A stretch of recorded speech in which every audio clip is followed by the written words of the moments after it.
Welcome back, Idiot Squared viewers. Thank you for tuning in. This week we have a pretty exciting episode. We will be discussing stem cells. What the hell is a stem cell? What are they potentially going to be able to be used for? And why would we even care about them? Polska, you've been doing some research on this. I've done a little bit, but what the hell is a stem cell? Okay, I actually can't explain what it is, but I like to start at the beginning because for me, I caught on to stem cells when I saw, he was on the Rogan podcast. What's his name? He's a director of the Jesus movie, the big one. Fuck, what's his name? You know that big Jesus movie? I'll find it while you tell the story. God damn. What the fuck is this guy's name? I'm so terrible with the names, dude. Like, I don't know why I can't remember anyone's fucking name ever, bro. But he's been in a bunch of movies. He's a director now. He directed the Jesus movie, the big one that came out like a while back. Mel Gibson. Yeah, Mel Gibson. Okay. So I caught on to stem cells when Mel Gibson was on the Joe Rogan podcast. And Buddy went on the podcast with this doctor from Panama, right? And he shared this incredible story of his father. And what happened to his father was that he had a heart attack, okay? And his father was like in his 90s or something. And he was trying to help his dad. So I don't know how he got connected with this doctor in Panama. But anyways, he went down there. And I guess Panama was like the first place in the world, I think, to sort of start doing stem cell treatment for the public. And that's because there's a lot of sort of controversy around the topic, which we'll get into later in the pod. But anyways, Mel Gibson takes his dad there and he goes through the stem cell therapy. And when you have a heart attack, what happens that part of the heart doesn't get blood to that portion of the heart, right? So therefore that portion of the heart dies because heart is muscle tissue, right? When the muscle tissue dies, it stops contracting because the heart has to contract to pump blood through your body. And so when a muscle tissue dies, it's not pumping, contracting properly, right? So that's an issue. Stem cells went into his body, went into his heart, right? Because what stem cells do is they're like, I would say they're like soldiers without a mission, right? You inject these soldiers into the body, they go around the body, and once they have their mission, they carry out their mission. And in this case, their mission is to go to the portion of the heart that is damaged, that the tissue sort of died, and carry out your mission there. And that's what they did. And they started repairing that portion of the heart. His heart had a full recovery and the stem cell treatment worked. And that was his story that he shared on the Joe Rogan podcast along with this doctor from Panama. And since then, dude, it just captivated me. I was thinking, yo, this is fucking nuts, bro. Like this is like the future of medicine. But we now know, if you guys go back and watch other podcasts that we did about Michael Levin and regenerative medicine, Michael Levin is sort of ahead of stem cells, I would say. But for now, stem cells is probably like the closest thing that we could sort of utilize as being part of the future of medicine. Whereas Michael Levin's research in the bioelectrical stimulation in regenerative medicine is probably going to take a little bit longer to get, to the public, I would say. Whereas stem cells are currently available to the public. That's why I think it's like the current future of medicine. But in terms of like what a stem cell is, I couldn't say. Did you find something? Like what does the internet say? Yeah, I can. Well, the way I think about it is they're like universal cells. So they're cells that don't have a specific role just yet. They can become anything. They can become a nerve cell, a liver cell, a heart cell, or a cardiac cell, a blood cell. They can become any of the cells that our body needs, so to speak. So the definition from the Mayo Clinic is stem cells are the body's raw materials, cells from which all other cells with specialized functions are generated. Under the right conditions in the body or a laboratory, stem cells divide to form more cells called daughter cells. These daughter cells become either stem cells or specialized cells, and that's differentiation with a more specific function. function, such as blood cells, brain cells, heart cells, bone cells, no other cell in the body has the natural ability to generate new cell types. So a stem cell is like a universal cell that other specialized cells can be formed from or made from or turned into. Yeah, and that makes complete sense, because when the stem cell is ejected into the body, it sort of converts itself into a specific cell, which it needs to become in order to sort of, do its function. So in the case of Mel Gibson's dad, the stem cells then turn into heart cell, or, heart tissue or heart muscle cells, or whatever the terminology would be. Myocardial stem cells, maybe? Cardiac cells, I think that's what they refer to it as. Yeah, cardiac cells. Yeah. So there are multiple ways in which we are able to sort of extract stem cells, or sort of, not create them from scratch in the lab, but there is a process in the lab which there's an extraction, and then there's a cultivation. And the reason why I said there's some controversy is because there are different stages in which we're able to extract stem cells. So there are embryonic stem cells. So when the embryo, like when the woman becomes pregnant, the embryo, you can actually extract embryonic stem cells. And those hypothetically are like the gold standard, like the best of the best. And I guess the idea is because they're the freshest or the newest. And the reason why I'm saying that is because the most widely used ones that we currently use, like in practice, are not us, but clinics use, is umbilical cord stem cells, right?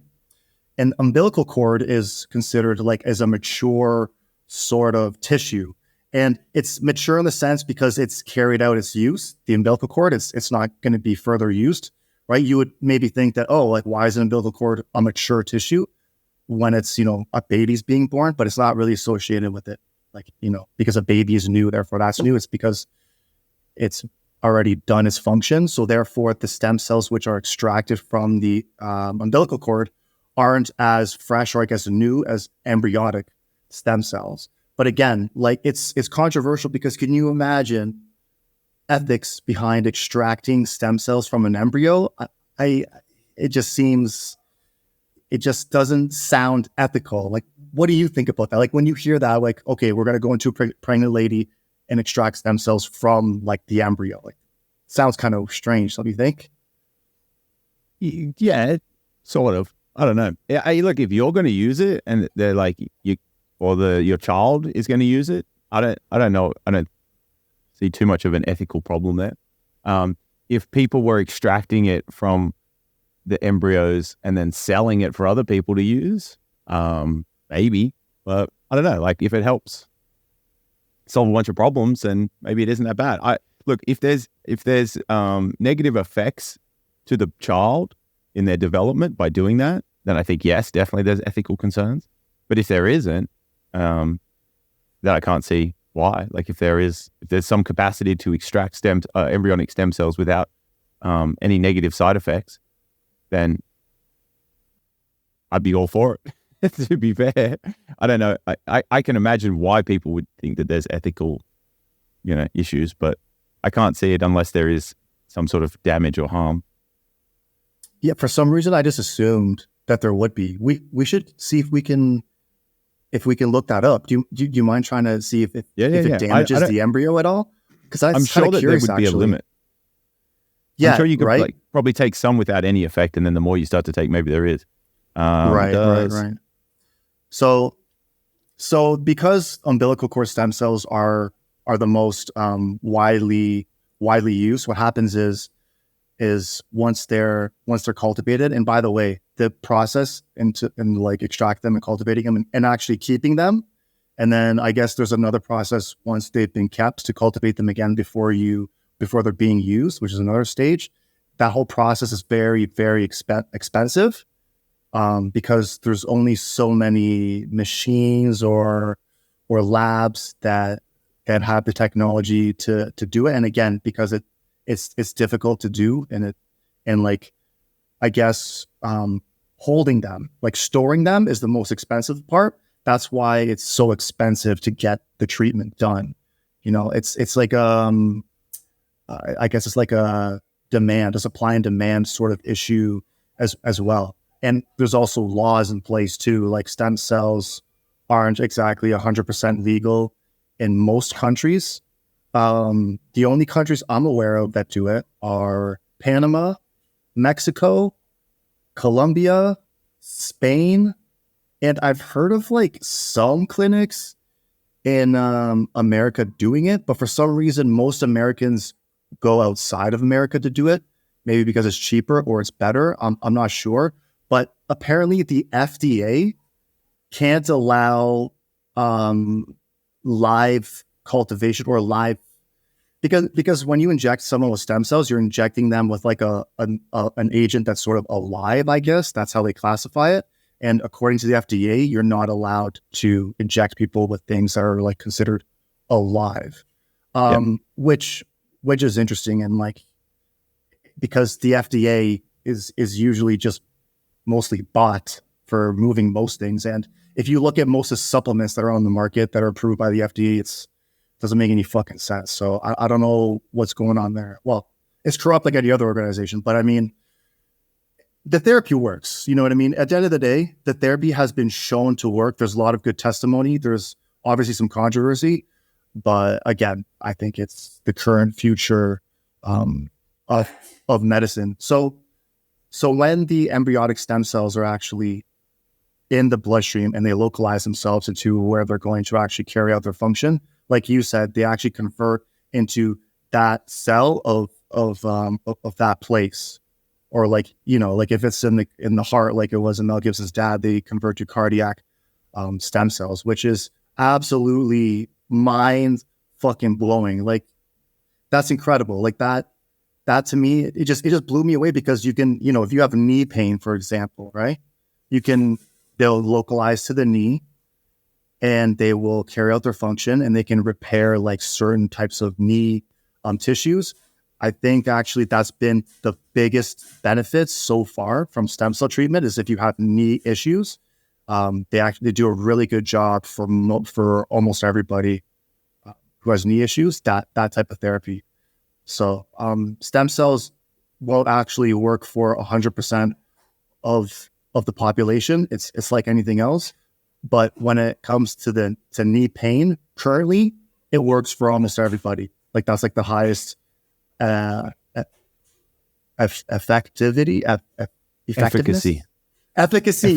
Yes. Efficacy. Yeah, that's the one. Yeah. No, they're amazing. I found an article from 2006 that says that harvesting embryonic stem cells typically destroys the embryo.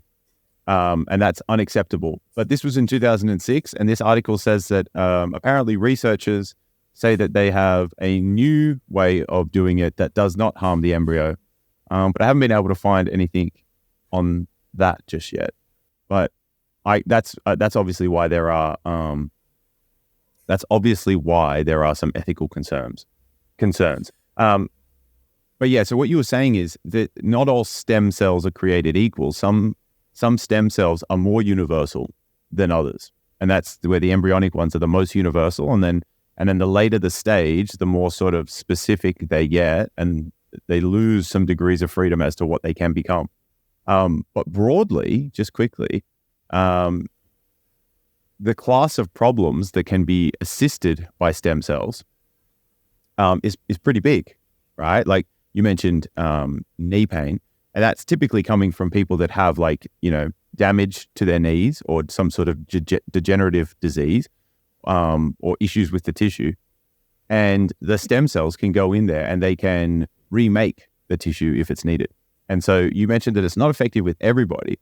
And I think part of that actually comes down to the environment that they're going into. And is there a stimulus? Is there a reason for the cells to sort of adapt and reform that tissue, if that makes sense? So I know that with some treatment protocols, it's about actively doing, maybe some sort of exercise in this example of knees to try and upregulate the conversion of stem cells to the necessary tissue. Like you sort of got to give it a reason to convert. It might not just convert because it should. it might not convert just because there's damage there. You might need to give it a reason to start going in and repairing or reforming into those specialized cells, if that kind of makes sense. Yeah, that makes sense. Yeah. You have something else? Well, so I was just going to go, like, unless you wanted to keep going down that, I was going to say, like, we can sort of list the current benefits of stem cells. Like, where are they also effective, not just in knee pain? But broadly, you could say, like, tissue repair and regeneration. Like, that's a really big use case for stem cells. So just to describe that process a little bit, that process is essentially stem cells can differentiate into various other cell types. And that can be used to replace damaged or lost cells in tissues and organs. So like your knee pain one is like someone might not have any cartilage left in their knee, right? So that's, the bone on bone is causing some inflammation and pain. And so by injecting stem cells in, they might be able to start rebuilding that cartilage or becoming cartilage cells and then repopulating the cartilage in between the knee joint, which could alleviate the pain and the bone on bone. So super useful for conditions where tissues or organs are damaged, such as after a heart attack or in degenerative diseases. That was the example that I had.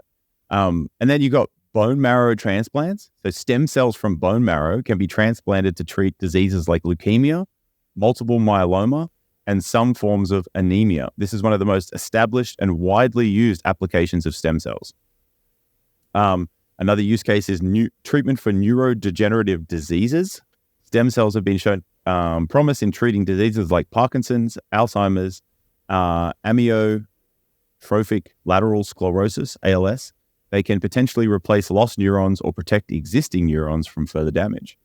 Eye disease, stem cell therapy has been explored for the treatment of diseases that cause blindness, such as macular degeneration.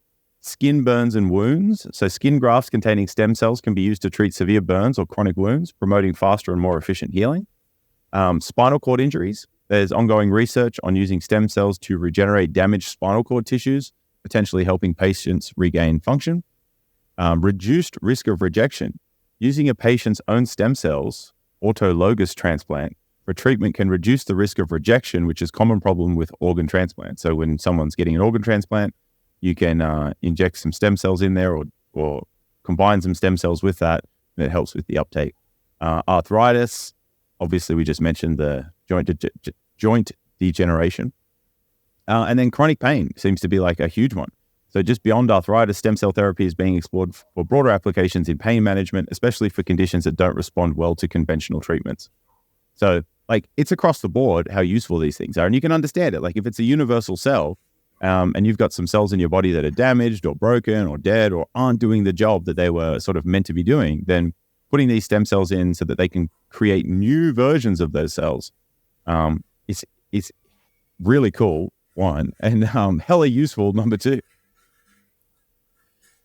So I was just thinking as you were talking, it's likely that it hasn't been effective for everybody because it's possible that the quality of stem cells being used wasn't up to par as some other clinics. That's as a possibility. It's possible that the patient didn't carry through with the protocol. It's possible that some clinics aren't teaching their patients what the proper protocol is.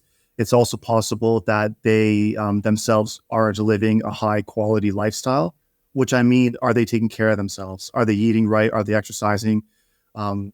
Because we can't just rely on the magic pill concept. I'm just going to inject the shit and that's it. No, it's you have to take care of yourself, right?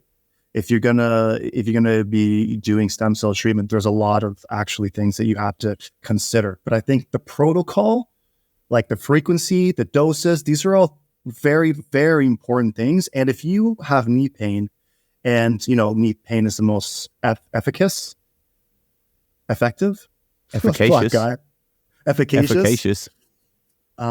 treatment that we currently have, and then you do it once and it doesn't work, or your knee pain comes back, well, it's because you're not following the proper protocol, most likely, because I highly doubt if you are utilizing high quality umbilical cord stem cells and you are eating right, exercising, and you follow the protocol and you follow the dose, that it's not going to work. I have big doubts in my heart that tells me that because these cells are converting into cartilage knee cells or whatever they would be called, right? Yeah. So it's just hard to believe that it wouldn't be effective if someone took all the necessary steps. So I think that's why we hear about these stories of it not working, because they didn't do one of the the many listed things that I said, or a lot of those things that I listed they haven't done as well. So it's case by case scenario.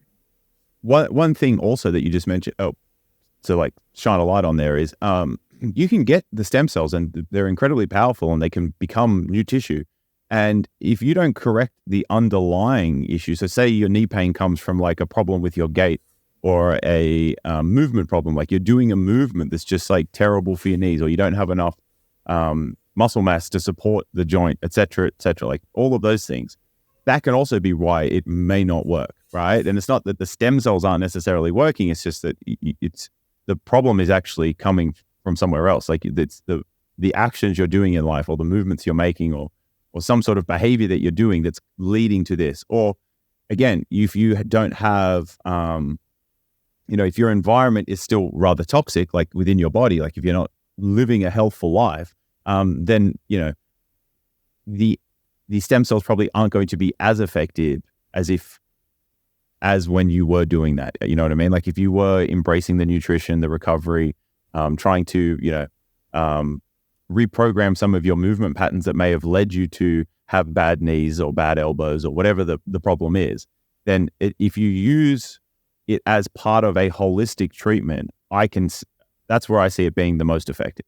And I think that's what you see from the people who get amazing results is they do the whole approach. It's not just the stem cells, it's the diet, the nutrition, the lifestyle, that deeper understanding, changing certain things in your life that may have led to the issue, right? Not doing those things as much, or going about them in different ways.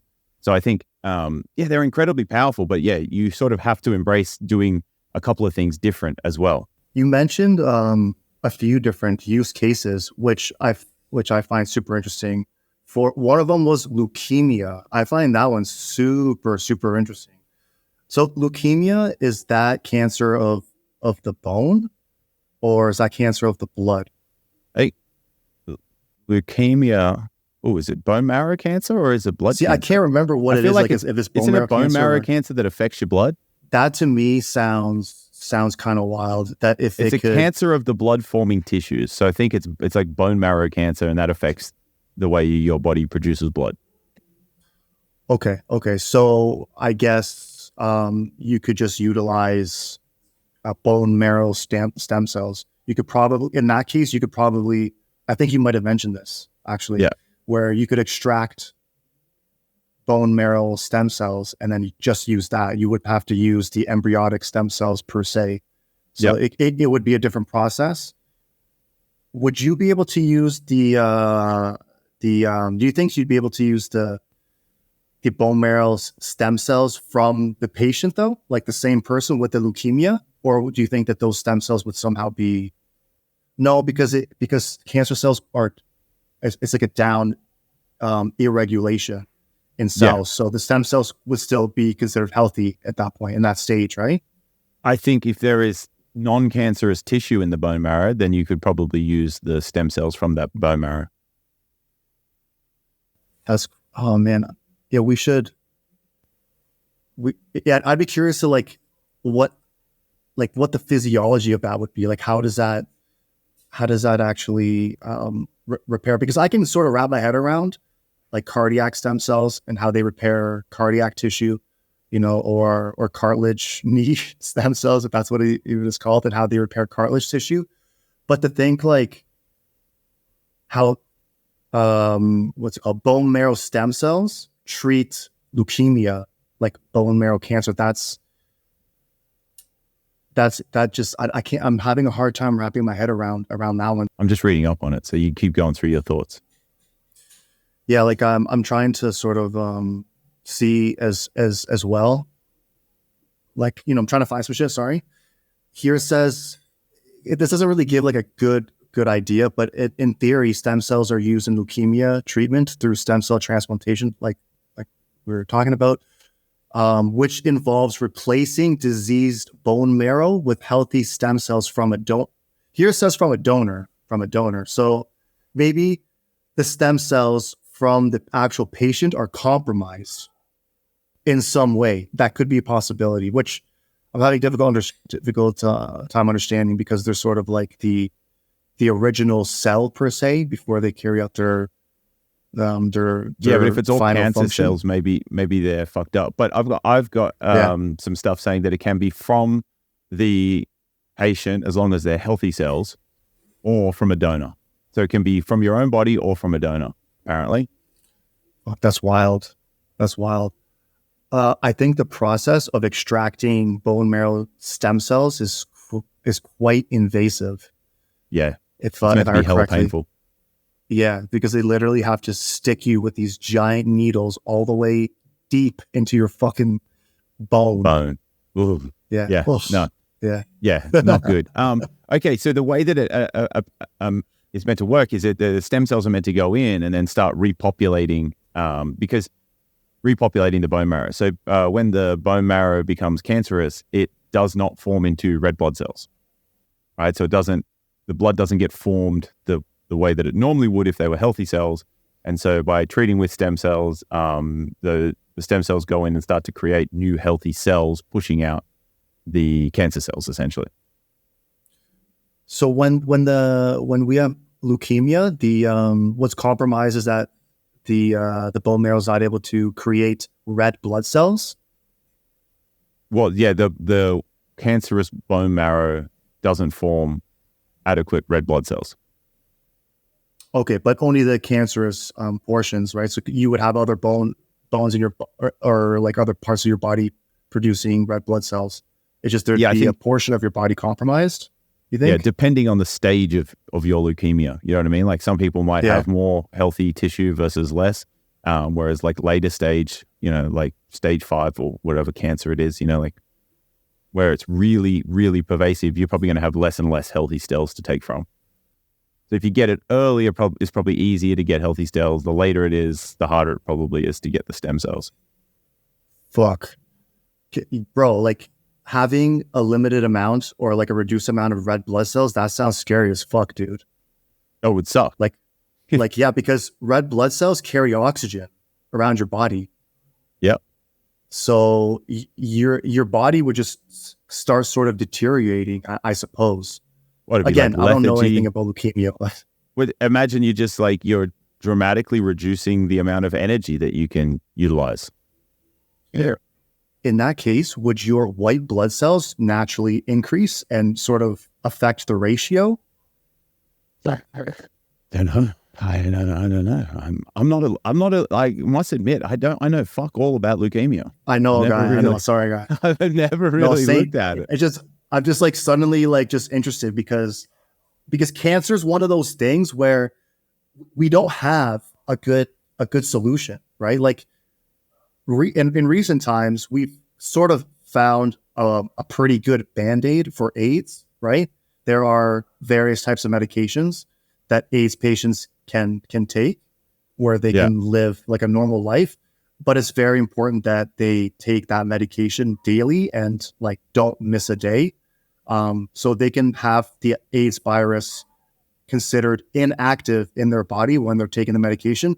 But when we're talking about cancer, like the current therapy sucks. Chemotherapy is sort of like killing all fucking cells, not just the affected cancer cells. So if stem cell treatment has a possibility, which it sounds like it does, to be a treatment, like that's hella dope. 100%. So I think you're right. This article just says leukemia is a blood cancer caused by a rise in the number of white blood cells in the body. Those white blood cells crowd out the red blood cells and platelets that your body needs to be healthy. The extra white blood cells don't work right. And they sort of attack the body, I suppose. Well, I don't know if it attacks the body or if it just inhibits the body to do the things because there's not as many red blood cells. But some of the symptoms are weakness or fatigue, bruising or bleeding easily, fever or chills, infections that are severe or keep coming, pain in your bones or joints, headaches, vomiting, seizures, weight loss, night sweats, shortness of breath, swollen lymph nodes or organs like your spleen. So yeah, it's just like it inhibits your body's ability to perform natural processes. And then that creates a lot of vulnerabilities.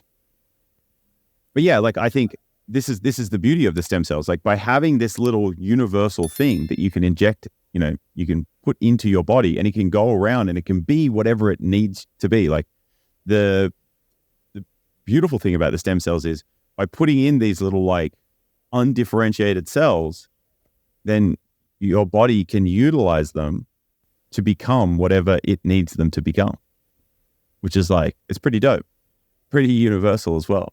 But again, I think it's like you mentioned with the treatments, is like it's doing this very holistic approach so that you're creating the space within your body for your body to be able to utilize those stem cells and turn them into what they need it to be. And so I think that's one like interesting thing we could pivot to is a bit about nutrition and why nutrition would be so important when taking stem cells, because you've got to put those building blocks into your body so that your body has them to be able to build those new cells, the differentiated cells, to differentiate that stem cell into what it needs.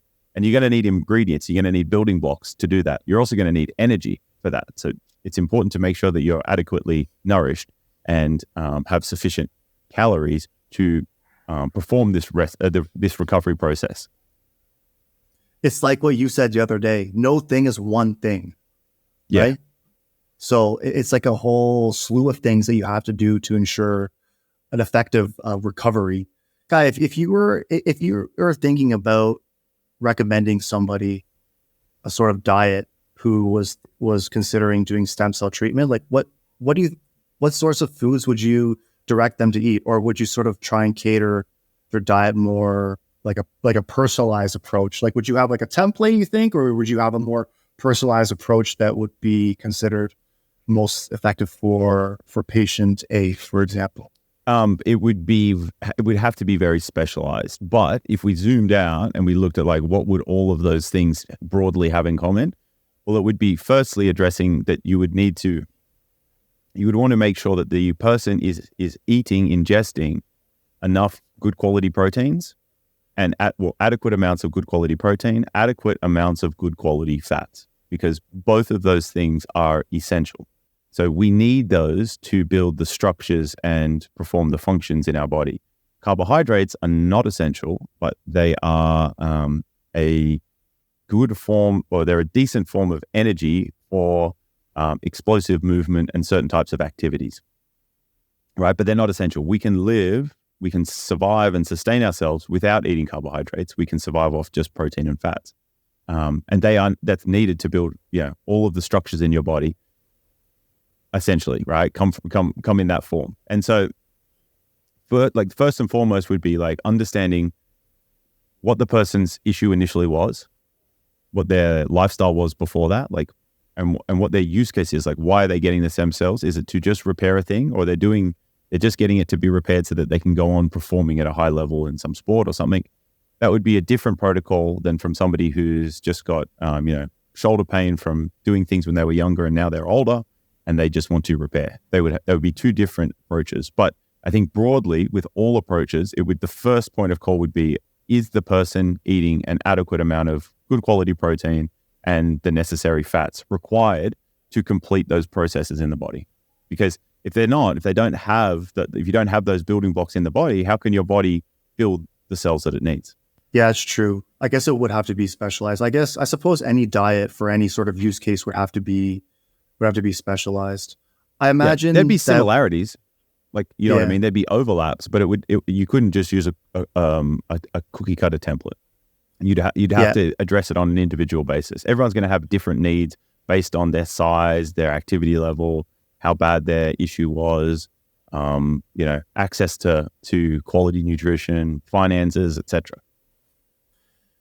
Yeah, which is interesting because if you go like online, you look at some like fitness influencers and you sort of buy a diet plan from them. It's like the same diet plan they just like sell to everybody. I don't know if people are still doing that, but I know that they were doing that. Yeah. Yeah. So it's like it's mad funny. Here, this is what I eat. This is what you should eat too, without even like asking questions. I think they would ask maybe weight and height, and do the calories according to their weight and height. But I think that would be it. It would essentially be the exact same shitty diet, effortless diet that they sell people. So I think that's like, we should tell like listeners that is that if you're gonna be buying like a diet from a professional, make sure that they're asking you lots of questions to get an idea of who you are, and that they also look at some medical shit, blood work. That would be really valuable.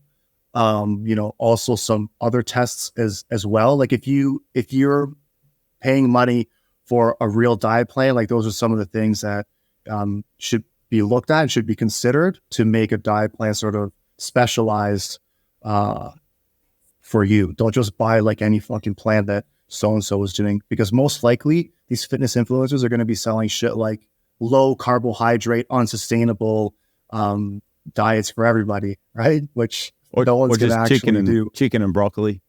Chicken and broccoli. It's interesting. The reason that like, okay, so yes, I agree. Like that's not the greatest approach. But it's interesting why it works. And because like typically in bodybuilding, this is where it sort of started evolving, is like in bodybuilding, it's mainly just about a look.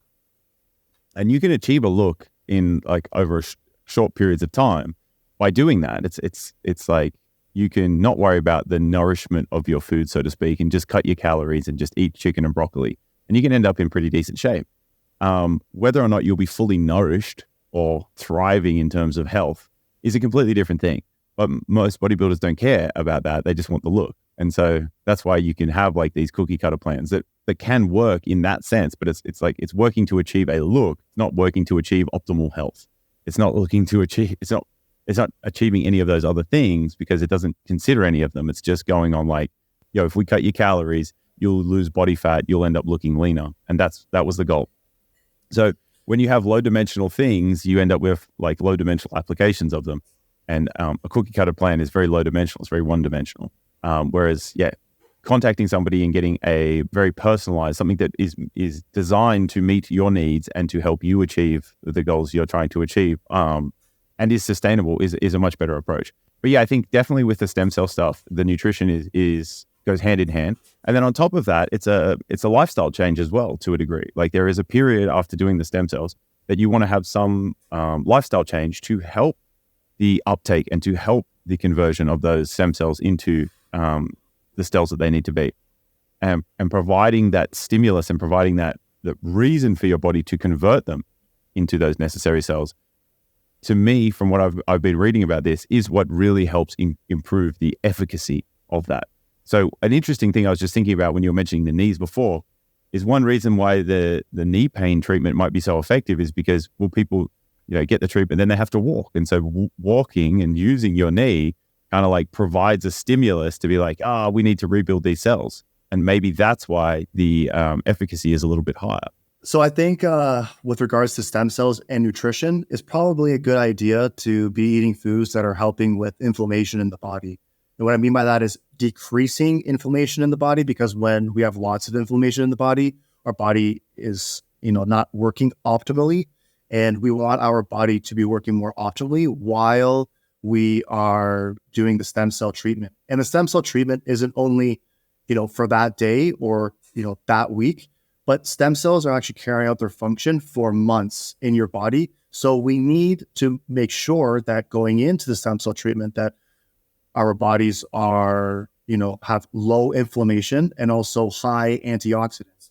And by having high enough antioxidants in the body, we can ensure that, when they reduce free radicals, like antioxidants sort of like get rid of damaged cells or what do they do? They kind of decrease free radicals in the body. For example, sunburns, when you burn your skin, you increase free radicals, I believe, in that area. So antioxidants will actually help rid of those free radicals, so those free radicals don't continue damaging, other parts of your body. Is that correct, Roops? Yeah, broadly, definitely.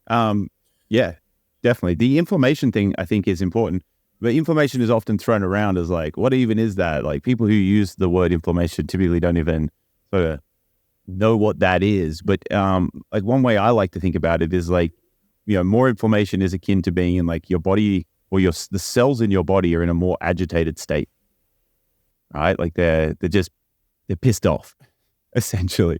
And so, yeah, you just want to like reduce how pissed off your cells are in your body before getting the treatment. And then after getting the treatment, you also want to minimize how pissed off the cells in your body are. And, we know that certain things in the diet and certain lifestyle things really affect how pissed off your cells are versus how not pissed off they are, So, yeah. the simplest way I found to describe this is learning to do things that love you back.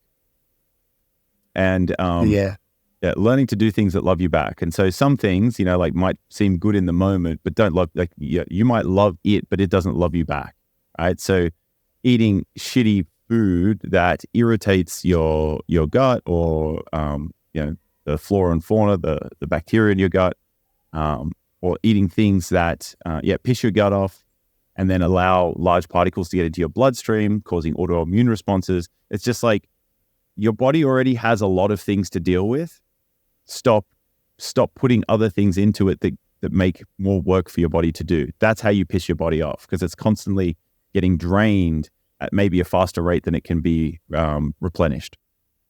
And I've given this example before, but like temperature is a good indicator, a good way to understand this. Temperature is just essentially how jiggly things are, right? So when your body is less inflamed, there's a nice harmonious rhythm to the jiggle of things in your body. The more inflamed it gets, it's more like the more erratic, the more jiggly all this stuff is happening. And it leads to things like, the holes in your gut getting bigger and bigger and bigger and allowing larger particles to get through and get into your bloodstream. And so typically with high inflammation, you have higher permeability in your gut, which allows things to get into your bloodstream, which then means your body finds these things that shouldn't be there. They try to kill it, which is what's called an autoimmune response. So your body's having to fight these other things. So it's like you're depleting the resources of your body at a really fast rate, which when you think about it, makes a lot of sense. When you're trying to get stem cell therapy, you want to minimize the amount of other things your body needs to do so that it can allocate all of the resources or as many resources as it can towards utilizing those stem cells, not in having to fight off some other thing or not having to try and repair this damage that was caused by something else. But that's kind of like how I think about that inflammation. I don't know, it's probably not 100% accurate, but I found that useful. I love your analogy, guy. The jiggly. Yeah. Yeah. And so like, when you have an inflamed body, right, like you get like, it's, red and irritated and all that sort of stuff. It's like, oh, that's, like heat, that's really jiggly in that region, like, it's like, fuck, that all those cells are pissed off, like they're like really fucking oscillating hard. Yeah. So if you're going to be doing stem cell therapy and your body's all pissed off, they're going to be like, yo, fuck these stem cells and fuck you. And are you serious? This is what you're trying to do? Boom, kicking them out. Get the fuck out of here, man. You ain't doing shit.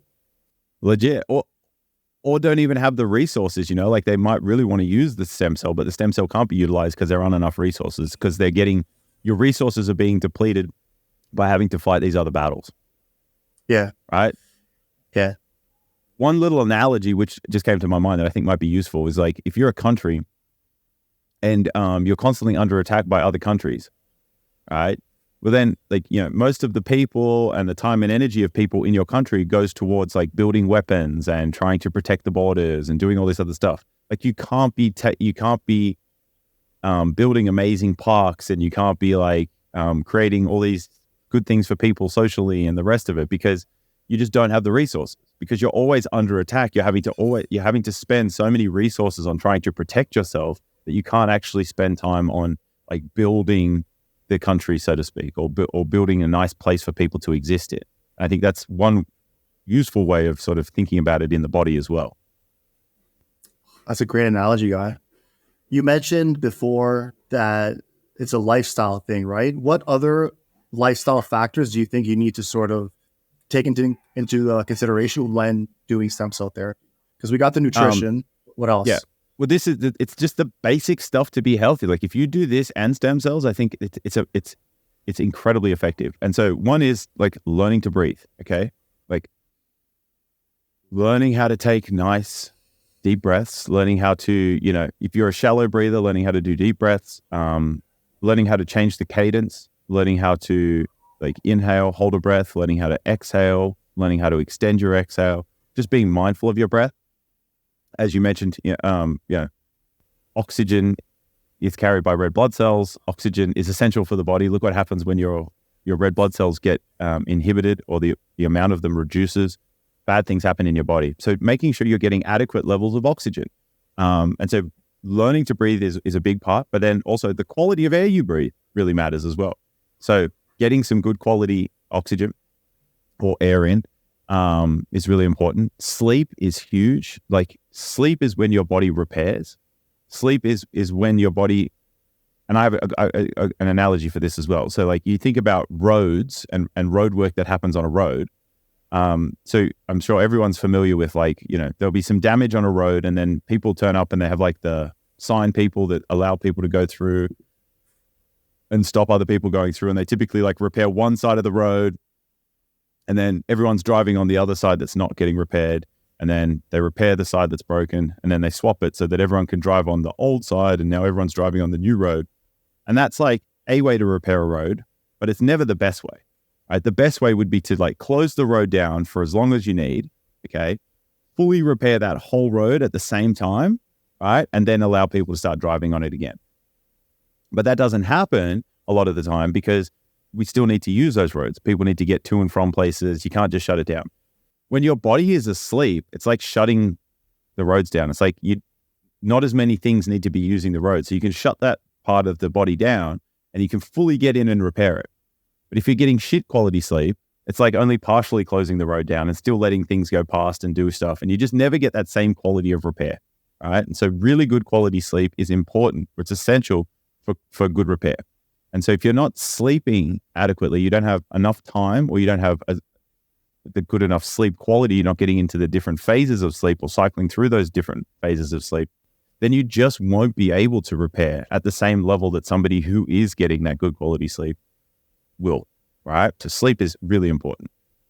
Being adequately hydrated, and that's not just drinking water, that's having adequate electrolyte consumption as well, right? So you can't absorb water without electrolytes. And so it's very important to make sure that you have adequate electrolytes and minerals as well. So we've got food, breathing, sleep. And then another big one is movement, right? So moving your body, which helps to facilitate blood flow and activation, but it's also like producing stimulus to help circulate things throughout the body. And using your body is a fantastic way to sort of help everything learn how to function together. So movement is a big one. And then I would say light and the absence of light, right? So you want to make sure that you're getting adequate levels of light in your eyes and on your body each day so that you have the necessary processes like, cholesterol getting converted to vitamin D, which can then go on and synthesize hormones, which are builders in the body. Like we need these things to complete many processes in the body, especially anabolic processes, like building processes. Okay. So adequate levels of sunshine in your eyes and on your skin throughout the day. And then in the evenings, being sufficiently dark, right? So the absence of sunlight, being sufficiently dark allows your body to go into these deep, restful states of sleep. And so getting good light early in the day and throughout the day, and then getting not having light, being in darkness towards the evening, allowing that body to get that full rest cycle. So they're the things that I would say are absolutely key. And then the last thing that's interesting is psychological, which is like dealing with things in your life is another great way to improve your health, like psychological things. So, some form of, talk therapy or something like that, as well as a stem cell treatment and nutrition, plus some sort of physical activity or exercise routine. And then obviously the good good hydration and sunlight and darkness. I think all of those things when combined together is the whole package when it comes to repairing and treating yourself for injuries or disease. Literally lifestyle, bro. Like that's Yeah. And they're all basic stuff, like stuff that we do all the time, but we could just do a bit better. No, I know. I think the sunlight is interesting, eh? Huberman talks about that a lot. Like he talks about waking up in the morning and the first thing you should do is get some sunlight in your eyes because that sort of like initiates the circadian rhythm or something, or converts it from sleeping to, okay, like, you know, this is the daytime now and the daytime hormones become sort of active. I suppose that's the physiology behind it. Yeah. Well, think about it, right? Like as we evolved, we wake up because the sun came up. Yeah. And so it was daytime, like you're getting sun in your eyes because you're outside. Whereas now we can wake up and we can be indoors and we might not see sunlight all day. And so how does your body like beyond just like you're doing some stuff? How else, like evolutionarily, did it get its signal that it was daytime? Well, part of it was sunlight, because when the sun's up, it's daytime. When the sun's down, it's nighttime, right? Like it's just that simple. But yeah, look, I do that religiously and it's fantastic. It's so important. Like the quality of my days and the quality of my sleep in the evening is so much better when I get up and get sunlight in my eyes early. It's a fantastic thing. But yeah, it kicks off a whole cascade of processes within the body. And that's really important for living a healthy life. Yes, excellent for energy levels, I think what Huberman Big time. says frequently. So how long do you do for? Like, what's your minute range when you go outside in the morning to look at the sun? So I'll get out, like just, as sometimes I wake up a bit before the sun rises. So as the sun's coming up, I'll go out and look at it between 5 and 10 minutes. And then I'll try and go for a walk in the morning in sunlight, right? Like, and even if there isn't direct sunlight, just being out in that ambient light. So even though it's behind clouds or whatever, you're still getting light in your eyes. And I'll typically go for, a 30, 45-minute walk each morning. So to be, 5 to 10 plus 30 to 45 minutes. So trying to get like, up to an hour of light exposure on my eyes within the first 2 or 3 hours of being awake. Yeah. I guess it's a lot easier to look at the sun when it's a sunrise, but when the sun sort of gets up to a certain point, it's not good to look directly at the sun. Yeah. But like you don't have to. You don't have to. You can just be out in that light. You're getting sunlight in your eyes. Yeah. Indirectly, right? Because you're outside. Yeah, don't look at the sun, please. Please do not look at the sun. Yeah, only during the sunrise, really, or sunsets, I guess. But you don't want to wait till sunset to look at the sun, because then that's sort of doing it backwards. Yes, but also beautiful to look at a sunset. But if you're up for a sunrise, you can look at the sun when it's a rising sun, because the sun is the distance that light has to travel is a lot further, and so the wavelength is different. So you're typically getting like more red photons. Okay. And at night, what time more or less do you stop looking at light? Like, what's the optimal time frame before going to bed? Well, so my general heuristic is like when the sun sets, try to minimize light, like artificial light sources. So if the sun goes down, most people, like you turn lights on in your house and all the rest of it, so you can see what you're doing and everything else. And so when the sun sets for me, I'll either switch on like a red light so that there's less blue light in there. And that is one way to still have a bit of light so you can see what you're doing, but minimize its effects as the night goes on. So I typically use, red light globes, or you can use red LEDs in the evening. And then look, for me, I've found that like an hour, 2 hours is fantastic, but you can get away with about an hour before you want to go to sleep, just really minimizing light into your eyes. And so that's strange for some people, but like sitting in darkness kind of thing. But like I said, you can have a red light on, and I can typically leave a red light on until probably 30 minutes before I go to bed, and I still have fantastic quality sleep. All right. Do you think those sunglasses work? The what is it? The blue light sunglasses or whatever they're Blue, called. Do you think blue those blockers. work? Yeah, Yeah. some blue blockers definitely work. Other ones are just crap. But yeah, some blue blockers will minimize the amount of blue light coming from if you're watching a television or something. But you're still getting ambient blue light. It's not just it's just not in your eyes. You're still getting it on your skin. One way to minimize that is most iPhones now will have like a nighttime mode. Or most phones, sorry, will have a nighttime mode where you can switch the phone so that the screen is emitting less blue photons and emitting more red photons. There's also a really cool hack you can do on your iPhone. You can set it up so that if you triple click your lock button, you can have a color filter, and I have a red color filter. So it's like my phone screen looks really, really red, if that makes sense. So I can show you. Yeah. I'd like to see that. I'm wondering if my mad old iPhone 7 has that capability. Yeah, maybe. Hold on. So yeah, maybe. I mean, I have a nighttime screen mode, but So that see just the means screen? do not disturb. Yeah. So that's the screen, right? And then we go here. Yeah. Oh yeah. See how red it is?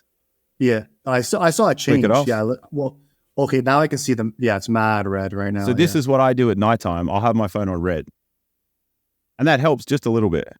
Yeah. I'll have to see if I can do that on mine. Probably not, because it's the 7. It's older, but maybe. Yeah. Yeah. Anyway, so that's yeah, one yeah. useful thing. And then just like natural light, like, like a subtle candle or something like that. I was going to ask you that if a candle works. So it does. Yeah, candles are probably better than most light globes. I love using candles, candle. actually. Candle or red light, pretty good. But it's just, you're just minimizing, right? So the more light you get earlier in the day, then it's all about contrast. Sorry, it's really all about contrast. So the more light you get earlier in the day, then the more sort of light you can get away with in the evening, right? But if you don't get a lot of light early in the day, then your body won't be sensitized to that. Like it's the peak is only low. And so then at nighttime, if you're getting the same amounts of light in your eyes as you did in the morning, your body doesn't know the difference between night and day through the light, right? So if you get lots of light in the morning, then you can have a little bit more light at night, and it'll still seem like a big difference between how much you had in the morning, right? So you're looking for contrast. So the more you get early, then the more sort of light you can get away with later in the day, because it'll still be a big difference between how much you got early. That kind of makes sense? So, yeah, 100%. So, okay, let's just say someone comes to you, all right, Rubes, I'm going to get some stem cell treatment. And I saw the Idiot Squared podcast where you guys were talking about it, and you were talking about like all these fucking lifestyle things. And bro, there's no way I'm going to do all those things on that list, right? So we have diet, we have sleep, we have stress, we have breathing, we have light. What else do we have? Hydration. Like we mentioned hydration, right? And they're like, yo, like that's a lot. I don't, typically put a lot of time and thinking into any of those things. So I'm just going to do one along with the stem cell treatment. What is like the one that you would recommend above all other 6? None. I got I can't just say, I can't do, like, if someone's not doing all of those things, I'd be like, why are you wasting your money? You know what I mean? Like, yeah. it's probably not going to, like, it may or may not work. I definitely can't, but I'm saying, like, if you are willing to do some of those things, and it's crazy because everyone breathes, right? Yeah. Almost everyone goes outside. Almost everyone, everyone needs to drink. Like, these are all core things that we have to do as humans. So it's more just like bringing a little bit more awareness to how much and when you're doing it and how you're doing it. That's all. But what I would say to that person is, this is ridiculous. I can't do all of that. I'd be like, okay, let me know what you're currently doing. And then it would be finding ways to just tweak that a little bit so that it's very small for them in terms of any behavior change, but the outcomes would be big. Right. So people get, sunlight on their body. It might just be the difference between, instead of wearing a long sleeve when you go for your walk in the morning, maybe just put a singlet on, or, if you wear sunglasses, maybe it's just take your sunglasses off, right? Like, there's so many little things that we would go, and this is why I say it has to be individual. Like, You need to talk to the person, figure out what it is they're trying to achieve. You need to get an understanding of what their current lifestyle is. Also, that is probably a good indicator of what might have led to the problem in the first place. And then, so you're trying to get a multifaceted approach to this. But like, to answer your question, if somebody had a shit diet, right, that like the diet was just trash, like they weren't eating adequate things for their body to repair, then I would say to them, it's the diet. I would find whatever the biggest hindrance is to them, that's the thing I would tell them to focus on. You know what I mean? Like if someone's not sleeping, I would say to them, it's sleep.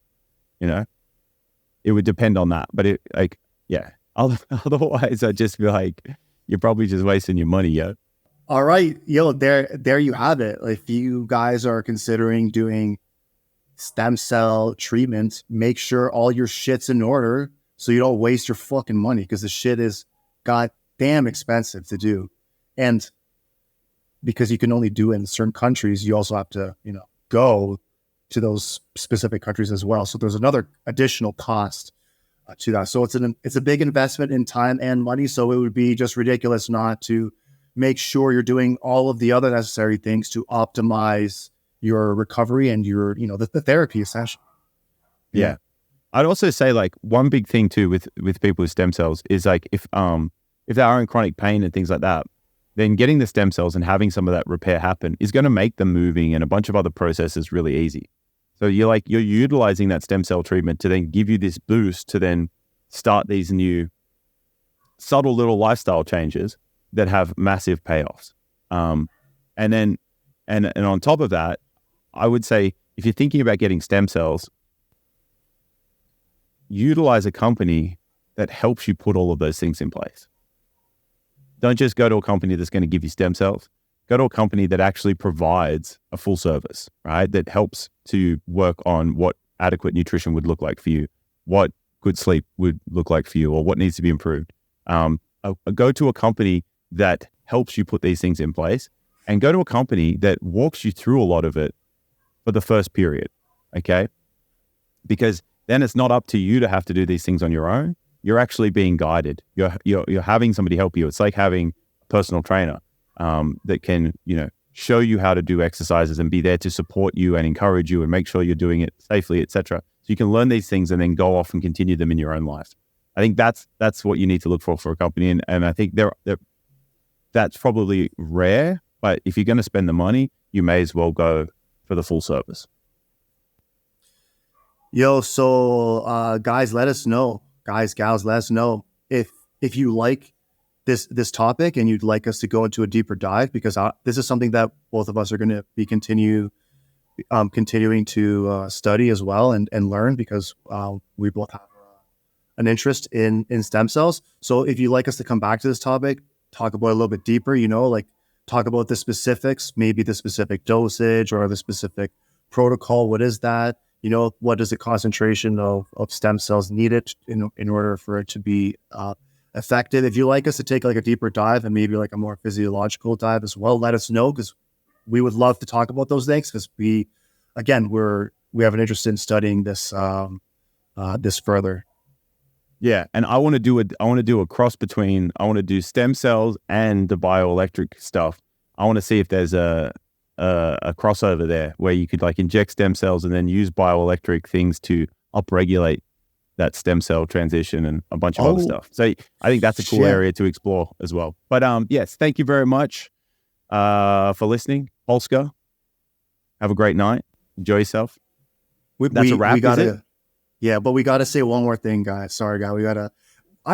We should probably mention this earlier in the podcast, because I've heard like big podcasters actually mention this. Sorry. I think I only heard Logan Paul mention this on the Impulsive podcast. He said that statistics show that if you tell people at the beginning, near the beginning, to subscribe and like the video, that they're more likely to do it. But I like our approach too. But maybe if we did it at the beginning, it would work better. I don't know. Maybe no one's ever seen this message. Yeah, no one's ever watched this long to get to this point. Eh? Yeah. But guy, but our approach, I like our approach. So if you if you want to let us know that we're complete fucking idiots, the best way to do so is subscribe to the channel. And I know, Ruben, you started this. You started saying that. So I think that's the approach, guy. Let us know. And, you know, like the video. And that's another way to indicate that we're fucking morons or idiots. So that's good too. And leave a comment. Talk some shit. Pass this video around. And he's really going all out on this. He's begging you, please, like, subscribe, comment, share the video with your friends. Polska's on his last stitch here. He really needs you to like and comment on this video. Fuck, you know what? I'm sounding goddamn needy. You know, He's sounding desperate. Which I don't want reminds me of like a anyone really to fucking quick like story. this video. Yeah, go. It reminds me of a really quick story. So we were at a festival, and I'm gonna name drop our buddy Andrew Serio. You've met him, and you went to Montreal with us, yeah. So we went to go see Tiesto back in the day, and he told, and that was like our favorite DJ of that time. So we go to this music festival. We're mad fucked up, and Andrew Serio looks at me. He says, "Yo, if Tiesto plays this song, which I can't remember the fucking song, that he would make out with me, right?" And I don't even know what was leading up to this. I don't know why I wanted to make out with him. I don't remember how it got to that fucking point. But when you're under the influence of a lot of drugs, you do fucked up shit. And me especially, like I'll go like above and beyond. It was funnier at the time, but because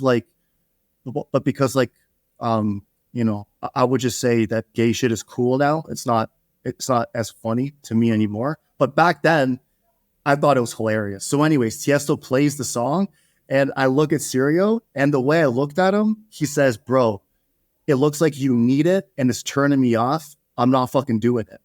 And we never made out. So now I'm fucking doing the same thing to the listeners, viewers, bagging them, and you know how I didn't succeed making out with Serio. I'm probably not going to succeed. Yeah, gaining fucking subscribers either, guy. He's like, it looked like you wanted it, dude. I'm not going to do it now. I love that. No, that you needed it. That you needed it. Yeah, because I think that's what it was. Yeah. Because wanting something and needing something are like different, right? Mm-hmm. Yeah. No, I get that. Yeah, that's a very relatable thing here. Yeah, definitely. So also Polska will be taking coin donations on your local street corner. If any of you viewers see him out and about, feel free to donate so he can stop begging you for likes and comments. Fuck yeah. No, but seriously, if you do enjoy it, like and comment. Feel free to subscribe. But don't worry, we're gonna keep doing this regardless. So we don't fucking need your likes. But thanks for yeah. Thank you very much. Have a lovely night. Peace, bro. Love you lots. See you guys. Love you too. All right, peace. Boom.